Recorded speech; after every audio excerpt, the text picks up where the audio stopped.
আসসালামু আলাইকুম। শিক্ষার্থীরা, তোমরা অনেকেই আমাদের লেকচার শিট নিয়ে অনেক সময় প্রশ্ন করো যে আমাদের লেকচার শিট গুলো আসলে কি রকম, আমাদের লেকচার শিট থেকে কি কমন হয়, বা আমাদের লেকচার শিটে কি সব বিষয়গুলো থাকে কিনা, বা লেকচার শিট গুলো কিভাবে সাজানো থাকে। তো আজকের এই ছোট্ট ভিডিওতে আমি চেষ্টা করব আমাদের লেকচার শিট গুলো কি রকম এবং আমরা কিভাবে পড়াই, লেকচার শিট গুলো কিভাবে প্রোভাইড করি। দেখো, মূলত আমাদের পুরো বইটাকে এরকম লেকচার শিটে বিভক্ত করা আছে। অর্থাৎ ধরো এই যে এখন যেটা তোমরা আমার স্ক্রিনে দেখতে পাচ্ছ, এটা সংখ্যা পদ্ধতির, অর্থাৎ চ্যাপ্টার 3.1, এটা লেকচার শিট 1। তাহলে এই যে আমাদের সংখ্যা পদ্ধতির মোট লেকচার 9টা। তার মানে 9টা ক্লাস পাবা, 9টা লেকচার শিট পাবা, 9টা ক্লাসে 9টা লেকচার শিট পাবা। এবং এই লেকচার শিট গুলো কিভাবে হবে দেখো, এই যে আমাদের লেকচার শিটে এটা একটা লেকচার, যেখানে প্রথমে কি করা হচ্ছে যে আজকের লেকচার থেকে আমরা কি কি শিখবো। আজকে যে আমরা ক্লাস করতেছি বা ক্লাসে আসছি, এই ক্লাসটুকুতে আমরা কি কি শিখবো এটা প্রথমে দেয়া আছে। দেখো, লেকচার 1-এ যা যা শিখবো, কি কি শিখবো, এই যে আমাদের আজকের ক্লাসের গন্তব্য কতটুকু, আমরা কতটুকু পড়বো, এটা দেয়া আছে। এরপরে কি করা আছে যে আমরা এই লেকচার থেকে সৃজনশীলে কি কি আসতে পারে সেগুলো আমরা কিন্তু একই লেকচারে কভার করবো। তো প্রথম দিকে দেখো, এই লেকচার শিটে আজকে যতটুকু আমি পড়াচ্ছি, অর্থাৎ বোর্ডে আমি যতটুকু বোর্ডে পড়াবো ততটুকু লেকচার শিটে দেয়া আছে, বা এর বাইরেও আমি কিছু পড়াবো, কিন্তু লেকচার শিটে মেইন থিম গুলো দেয়া আছে। যেমন এই যে এই প্রথম লেকচারের সংখ্যা পদ্ধতি ইতিহাসটা সুন্দর করে এখানে দেয়া আছে। এরপরে আমি আলোচনা করব অঙ্ক সংখ্যা নিয়ে, অঙ্ক সংখ্যা নিয়ে যা আলোচনা করব তার মূল কথাটুকু এখানে বলা আছে। সংখ্যা পদ্ধতি কি এটা নিয়ে আমি বৃহৎ আলোচনা করব, কিন্তু এখানে মেইন থিমটুকু দেয়া আছে। এরকম করে প্রত্যেকটা টপিক নিয়ে এখানে কিন্তু মেইন থিম গুলো করে দেয়া আছে। অর্থাৎ লেকচার শিট যদি তোমার কাছে থাকতেছে, তাহলে এই যে মেইন থিম গুলো তুমি যখন দেখবা, মেইন টপিক গুলো অল্প একটু আলোচনা এখানে দেওয়া আছে, এটা যদি তুমি দেখো তাহলে কিন্তু ক্লাসের পড়াটুকু তোমার মনে পড়ে যাচ্ছে। এবং সবচেয়ে বড় কথা, আমাদের লেকচার গুলো তো অনলাইনে আছেই। তুমি যদি ক্লাস না বুঝো, অবশ্যই অনলাইনে ক্লাসগুলো পাবা, বাড়িতে গিয়ে তুমি করতে পারছো। তো এই যে এরকম করে আমরা প্রত্যেকটা টপিক আমরা আমাদের মতো করে, আমাদের ভাষায়, আমরা আমাদের লেকচার শিট অনুযায়ী, অবশ্যই আমরা প্রত্যেকটা রাইটারের বই, বোর্ড বই ঘাটাঘাটি করেই এগুলো তৈরি করা। এখন এই যে লেকচার শিটে আমরা এগুলো দিয়ে রাখছি, তাহলে তোমার পরীক্ষার আগের দিন যদি তুমি লেকচার শিট টুকু উল্টাও, তাহলে তোমার কাছে একদম প্রত্যেকটা পয়েন্ট সাজানো আকারে। ধরো তুমি লেকচার শিট উল্টায় দেখতেছো যে এই যে এই টপিকটুকু তুমি বুঝতেছো না, এই টপিকটা তুমি বুঝতেছো না, তখন তুমি কি করতে পারো, আমাদের এটা যেহেতু 1 নাম্বার লেকচার শিট, তাহলে 1 নাম্বার যে ক্লাসটা অনলাইনে আছে আমাদের প্রাইভেট গ্রুপে, তুমি 1 নাম্বার ক্লাসটা করলে এই টপিকটুকু কিন্তু পাওয়া যাচ্ছ। আচ্ছা, এই যে এরকম করে প্রত্যেকটা টপিক দেয়া আছে যতটুকু তোমার প্রয়োজন। এরপরে দেখো, এই যে আজকের লেকচার শিট গেল, অর্থাৎ এতটুকু আমরা আজকে পড়লাম। এখন এখান থেকে বোর্ডে কি আসছিল, এর আগে সিকিউ এমসিকিউ তে কি আসছিল সেটাও এখানে দেয়া আছে। কিরকম দেখো, এই যে বোর্ড অ্যানালাইসিস, অর্থাৎ এর আগে পরীক্ষায় এই লেকচার থেকে আজকে যতটুকু পড়লা, এখান থেকে এর আগে বোর্ডে কি কি আসছিল। দেখো, এখান থেকে যেহেতু 1 নাম্বার লেকচার শিট বেসিক আলোচনা, সৃজনশীলের গ ঘতে কোনো প্রশ্ন আসে নাই, কিন্তু এখান থেকে নৈর্ব্যক্তিক আসছিল 13 বার, এখান থেকে জ্ঞানমূলক আসছিল 5 বার, এখান থেকে অনুধাবন আসছিল 4 বার। এই যে 13টা, 5টা, 4টা, এগুলো কিন্তু এই লেকচার শিটেই দেয়া আছে। অর্থাৎ এই যে এখানে দেখো, তোমাদের জন্য এই যে যা পড়াইছি এগুলো কিন্তু সব এখানে এমসিকিউ আকারে দেয়া আছে। এবং এখানে মজার বিষয় তোমাদের এখানে কিন্তু অ্যানসার দেয়া নাই। তোমরা আজকে তো আমি এগুলো পড়াইছি, তারপরে তোমাদেরকে দেয়া হচ্ছে এই সৃজনশীল এমসিকিউ গুলো সমাধান করার জন্য। তাহলে এই যে এখন 13টা এমসিকিউ তোমাদের পরীক্ষা নেওয়া হবে 13 মিনিটে, এবং এই 13 মিনিটে তোমরা দাগাবা, অ্যানসার থাকতেছে না। এরপরে আমি অ্যানসার করে দিব তোমাদের 13টা। যখন তুমি 13টার মধ্যে 10টা করতে পারলা, তাহলে আমি বুঝতেছি যে তুমি এই ক্লাসটা বুঝছো। তুমি 13টার মধ্যে যদি 2টা করতে পারো, আমি বুঝবো যে তুমি বুঝতে পারো নাই। তাহলে তুমি ক্লাস করতেছো, ক্লাসের এই টপিক থেকে যতবার বোর্ডে আসছিল প্রত্যেকটা এমসিকিউ কিন্তু তোমাকে পরিচয় করিয়ে দেয়া হচ্ছে এখানে। এরপরে তোমাকে সিকিউ এমসিকিউ, দেখো এখানে এই যে বোর্ডে আসছিল এতগুলো জ্ঞানমূলক, দেখো এই যে এই জ্ঞানমূলক গুলো এই লেকচার শিট থেকে, এই জ্ঞানমূলক গুলো বোর্ডে আসছিল, তাহলে এই লেকচার শিটে এই জ্ঞানগুলো দেয়া আছে। একইভাবে যে অনুধাবন আসছিল, অনুধাবন দেয়া আছে। অর্থাৎ মেইন টপিক সিকিউ এমসিকিউ যতগুলো দেয়া দরকার সব কিন্তু দেয়া আছে। এই যে আরেকটা যদি লেকচার শিট দেখাই, এটা কি লেকচার শিট 4, সংখ্যা পদ্ধতিটি লেকচার শিট 4। তাহলে 4 নাম্বার লেকচার শিটে আমরা কি কি পড়বো এটা প্রথমে দেয়া আছে। তারপরে সংখ্যা পদ্ধতির রূপান্তর, কিভাবে রূপান্তরটা করতে হবে আজকের এই লেকচারের। আমি তো এগুলো লেকচার শিট গুলো হচ্ছে, আমি তো এই লেকচারটা তোমাদেরকে বোঝাবোই বোর্ডে, কিন্তু অতিরিক্ত ভাবে এখানে তোমাদের লেকচার শিটটা তোমাদের যা পড়াচ্ছি এটা এখানে কি পয়েন্ট আকারে বা হচ্ছে মেইন টপিক গুলো তুলে দেওয়া আছে, যেন বাসায় গিয়ে তোমার মনে পড়ে।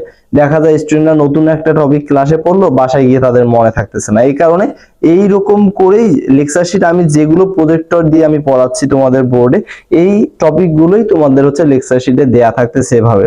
তারপরে যে রূপান্তর, আজকে যে রূপান্তর করাচ্ছি এই রূপান্তর গুলোর প্রত্যেকটার, অর্থাৎ আজকের এই লেকচার শিটটা ছিল কি অক্টাল হেক্সাডেসিমাল থেকে বাইনারি, অর্থাৎ বেজ এক্স থেকে বেজ এক্স, মানে যদি উদ্দীপকে অক্টাল হেক্সাডেসিমাল বাইনারি দেয়া থাকে এবং করতে বলে ধরো অক্টাল থেকে হেক্সাডেসিমাল, বাইনারি থেকে হেক্সাডেসিমাল, হেক্সাডেসিমাল থেকে বাইনারি, অক্টাল থেকে হেক্সাডেসিমাল, হেক্সাডেসিমাল থেকে হেক্সাডেসিমাল, এরকম রূপান্তর গুলোর জন্য আজকের এই লেকচার শিট, আজকের এই ক্লাস। তো এই ক্লাসের কিভাবে রূপান্তর করতে হবে এটা এখানে দেয়া আছে। তারপর প্রত্যেকটা টপিক অক্টাল থেকে বাইনারি কিভাবে করতে হবে একটা ডেমো দেয়া আছে। তারপরে হেক্সাডেসিমাল থেকে বাইনারি কি করবা কিভাবে করবে একটা দেয়া আছে। তারপরে একই ভাবে এদিক দেখো বাইনারি থেকে অক্টাল কিভাবে করবা দেয়া আছে। তারপরে এই যে বাইনারি থেকে হেক্সাডেসিমাল কিভাবে করবা সেটাও দেয়া আছে। আবার অক্টাল থেকে হেক্সাডেসিমাল, হেক্সাডেসিমাল থেকে অক্টাল এটাও দেয়া আছে। অর্থাৎ এই টপিক থেকে যতভাবে তোমার রূপান্তর আসতে পারে সবগুলো কিন্তু এখানে দেয়া আছে। এইটা গেল হচ্ছে লেকচার শিট। এরপরে কি করা আছে টপিকের এই টপিকটুকু থেকে আজকে যা পড়লা এখান থেকে তোমার নৈবেত্তিকে বা সৃজনশীলের গ হতে, দেখো নৈবেত্তিক আসছিল 18টা, গ হতে প্রশ্ন আসছিল 12টা। এই প্রত্যেকটা নৈবেত্তিক দেখো এই যে এখানে সৃজনশীল ধারাবাহিকভাবে প্রত্যেকটা নৈবেত্তিক দেয়া আছে। অনেক লং হয়ে যাচ্ছে আমি ছোট্ট করে বলতেছি। তারপরে দেখো এই যে সৃজনশীল 18টা সৃজনশীল আসছিল, এই যে সৃজনশীল গুলো তোমাদের লেকচার শিটে কিন্তু এখানে দেয়া আছে। এই যে লেকচার শিটে কিন্তু সৃজনশীল গুলো দেয়া আছে। এই যে আরেকটা লেকচার শিট যদি দেখাই, এই যে এইটা একটা লেকচার শিট হচ্ছে, এটা কি লেকচার 5 যোগের। তাহলে এই যে আমাদের প্রত্যেকটা লেকচার শিটে এই যে একই ভাবে এখানে দেয়া আছে কিভাবে যোগ করবা, তোমাদের যোগ থেকে কত ভাবে প্রশ্ন আসতে পারে প্রত্যেকটা টপিক এখানে দেয়া আছে, ক খ বা গ ঘ। এই যে এখান থেকে নৈবেত্তিক 20 বার আসছিল, এই যে ধারাভাবে 20টা নৈবেত্তিক কিন্তু এই যে 20টা নৈবেত্তিক কিন্তু এখানে দেয়া আছে। তারপর এখান থেকে খতে আসছিল এতবার, দেখো খতে যতবার আসছিল প্রত্যেকটাই এখানে দেয়া আছে, এই যে খ নাম্বার। তারপরে গ ঘতে যা আসছিল দেয়া আছে। তারপর হোমওয়ার্ক দেয়া আছে, আজকে যোগ শিখাইলাম বাইনারি, অক্টাল, হেক্সাডেসিমাল, দশমিক, প্রত্যেকটা যোগ এখানে তোমাদের হোমওয়ার্ক দেয়া আছে आंसर সহ। এই যে এগুলা হচ্ছে आंसर।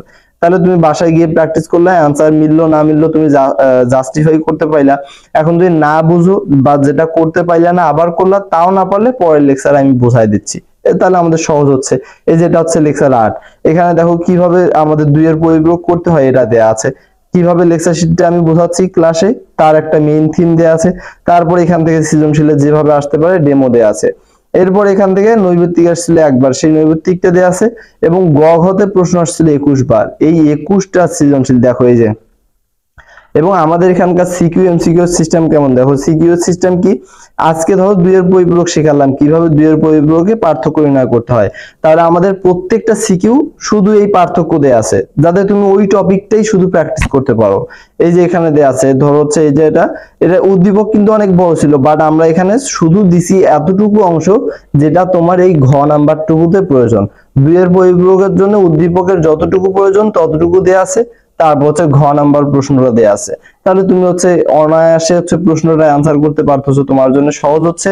প্রশ্নের কাঠামো বুঝতেছো, তুমি প্র্যাকটিসও করতেছো। যতবার বোর্ডে আসছিল প্রত্যেকটা সিকিউ কিন্তু তুমি একই সাথে প্র্যাকটিস করে যাচ্ছ, বুঝতে পারছো। এরকম করে প্রত্যেকটা অধ্যায়ের প্রত্যেকটা টপিক আমরা হচ্ছে দিচ্ছি। যেমন এটা হচ্ছে একটা এইচটিএমএল লেকচার শিট, দেখো এইচটিএমএল কিভাবে পড়াচ্ছি। এই যে এইচটিএমএল এর লেকচার 1, এইচটিএমএল এর লেকচার 1 থেকে আমরা কি কি পড়বো এই যে প্রথমে দেয়া আছে। তারপরে এইচটিএমএল কি এটা দেয়া আছে, এটা নিয়ে বেসিক আলোচনা, আবিষ্কারের তথ্য। তারপরে এখানে দেখো এইচটিএমএল এর ট্যাগ, ট্যাগ কাকে বলে, কিভাবে ট্যাগের প্রকারভেদ, কিভাবে ট্যাগ লিখতে হয়, এগুলো যা লেকচারে পড়াবো, যা ক্লাসে পড়াবো তারই কিন্তু মেইন কথাগুলো এখানে বলে দেয়া আছে। আমরা যদি একইভাবে এইদিকে এখন দেখি, এই যে আমরা ট্যাগ গুলো কিভাবে করি, আমি লেকচার শিট যা পড়াবো ক্লাসে তার প্রত্যেকটা টপিক তোমাদের লেকচার শিটে সুন্দর করে দেয়া আছে। এইটা হচ্ছে তোমাদের জন্য লেকচার শিট। আর এই লেকচার শিট গুলো কিন্তু আমরা একদম ফ্রিতে দিচ্ছি, অর্থাৎ আমাদের কোর্সে আসলে লেকচার শিট তুমি ফ্রিতে পাচ্ছ। আচ্ছা, এই যে এই লেকচারে যতগুলো ট্যাগ পড়াবো প্রত্যেকটা ট্যাগ এখানে তোমাদের এখানে সুন্দর করে দেয়া আছে, কোনটা ট্যাগের কি কাজ। তারপর সিকিউ এমসিকিউ যা আসছিল সেগুলো দেয়া আছে। তাহলে আশা করি বুঝতে পারছো যে আমাদের লেকচার শিট গুলো কিরকম। প্রত্যেকটা লেকচারে লেকচার শিট দেওয়া হবে, তুমি প্রত্যেকটা ক্লাস আসবা, একটা ক্লাস করবা, একটা লেকচার শিট পাবা।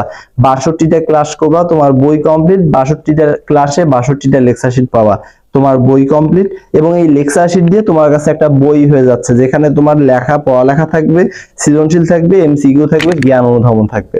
তার মানে তোমার এক কোর্সের বই, তোমার প্র্যাকটিস, তোমার একদম পুরো লেকচার কমপ্লিট। আশা করি বুঝতে পারছো আমাদের কোচিং এর লেকচার শিট, আমার কোচিং এর পড়ালেখার বিষয়ে। ধন্যবাদ, ভালো থাকো, সুস্থ থাকো, আমাদের এই নেক্সট কোর্সে জয়েন হও। তাহলে এই সুন্দর লেকচার শিট গুলো এবং আমাদের পড়ালেখাগুলো তোমরা অর্জন করতে পারবা ইনশাআল্লাহ। আসসালামু আলাইকুম।